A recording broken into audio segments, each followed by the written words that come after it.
Hi guys, good evening. Ayan, nandito na naman tayo sa kitchen kasi ay isi-share ako sa inyo. Ito guys. Ayan, nagawa si Mr. ng croissants. So ayan,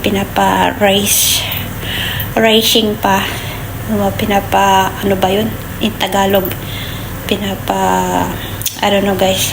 Nalimutan ko na sa Tagalog yun. Meron pa tayo guys na ito. Ang ating yan pa yung ginawa niya this afternoon. So, nilagay ko na siya sa may cover. Yan, baon ni Bunso tomorrow. Ay, naman. Sarap-sarap niyan, guys. O, diba? Yan ang ginagawa ni Mr. pagka, niya, yung rest day niya, hindi siya nagre-rest day. Yan ang ginagawa niya.